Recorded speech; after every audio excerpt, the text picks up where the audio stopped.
Hi friends, welcome to my channel info from Bharat. ನೀವೇನಾದರೂ ಕರಿಮಣಿ ಧಾರಾವಾಹಿಯ ವೀಕ್ಷಕರಾಗಿದ್ದರೆ ಅಥವಾ ನೀವಿನ್ನೂ ನಮ್ಮ ಚಾನಲ್ನ ಸಬ್ಸ್ಕ್ರೈಬ್ ಮಾಡಿಲ್ಲ ಅಂದರೆ ಈ ಕೂಡಲೇ ಸಬ್ಸ್ಕ್ರೈಬ್ ಮಾಡಿ. ಜೊತೆಗೆ ವಿಡಿಯೋ ಇಷ್ಟ ಆದರೆ ಒಂದು ಲೈಕ್ ಮಾಡಿ. ಕಲರ್ಸ್ ಕನ್ನಡ ವಾಹಿನಿಯಲ್ಲಿ ಪ್ರಸಾರವಾಗುತ್ತಿರುವ ಹೊಸ ಧಾರಾವಾಹಿ ಕರಿಮಣಿ. ಆರಂಭದಲ್ಲೇ ವೀಕ್ಷಕರ ಕುತೂಹಲ ಕೆರಳಿಸುವಲ್ಲಿ ಈ ಸೀರಿಯಲ್ ಯಶಸ್ವಿಯಾಗಿದೆ.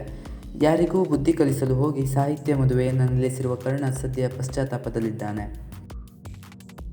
ಹೌದು, ಯಾರಿಗೂ ಕೆಟ್ಟದನ್ನು ಬಯಸದ ಕರ್ಣ ಮೊದಲ ಬಾರಿಗೆ ದೊಡ್ಡ ತಪ್ಪೊಂದನ್ನು ಮಾಡಿದ್ದಾನೆ.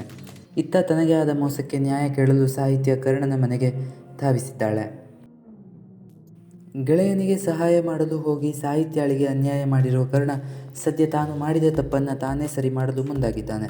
ಹೌದು, ನ್ಯಾಯ ಕೇಳಲು ಬಂದ ಸಾಹಿತ್ಯಾಳ ಬಳಿ ತಾನು ಮಾಡಿದ ತಪ್ಪಿಗೆ ಪಶ್ಚಾತ್ತಾಪವಾಗಿ ಸಾಹಿತ್ಯಾಳನ್ನು ಮದುವೆಯಾಗಲು ಮುಂದಾಗಿದ್ದಾನೆ. ಹಾಗಾದರೆ ನಿಮಗೇನಿಸುತ್ತೆ? ಕರ್ಣ ಸಾಹಿತ್ಯಾಳನ್ನು ಮದುವೆ ಆಗ್ತಾನಾ ಇಲ್ವಾ ಅನ್ನೋದನ್ನು ಕಾಮೆಂಟಲ್ಲಿ ತಿಳಿಸಿ. ಇದೇ ರೀತಿ ಇನ್ನೂ ಹೆಚ್ಚಿನ ವೀಡಿಯೋಗಳಿಗಾಗಿ ತಪ್ಪದೇ ನಮ್ಮ ಚಾನಲ್ನ ಸಬ್ಸ್ಕ್ರೈಬ್ ಮಾಡಿ. ಮುಂದಿನ ವಿಡಿಯೋದೊಂದಿಗೆ ಮತ್ತೆ ಸಿಗೋಣ. Thank you.